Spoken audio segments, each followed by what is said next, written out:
Israel just bombed a water desalination plant in Iran, which could result in the deaths of millions of Iranian civilians. And this is such a big deal that those Iranian civilians could no longer have access to drinking water because they relied on this water desalination plant. Well, today, Iranian state media reported, quote, "One of the desalination plants on Qashem Island was targeted, and it is now completely out of service." And as well as that, they said, quote, "It is not possible to repair in the short term." And so that suggests it was a massive attack against this water desalination plant, and not a simple piece of missile debris falling on it accidentally. It was a targeted strike. But something you need to know is that 3 weeks ago, the Iranian foreign minister actually accused the US of carrying out a strike onto this island, Qashem Island. On March the 7th, he accused the US of, quote, "blatant and desperate crime." Now, we don't know if that statement was issued at the same time this strike happened. The report of the strike only just came out, but they didn't say that it happened last night.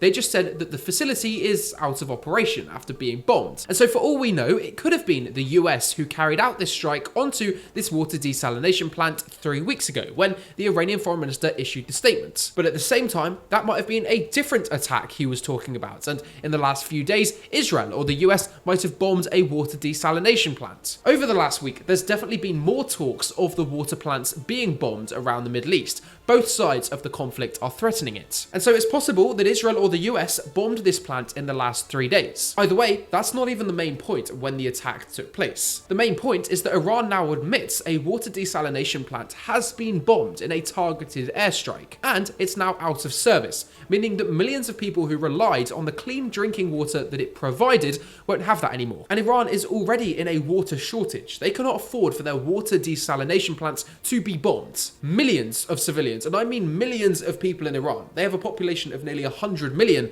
could be affected because of this. So, big news, and somebody has bombed it. Whether it's the US or Israel, we don't know. But leave me a follow, because I'm sure we will find out who did this, and when we do, I'll be the first one to keep you up to date on it.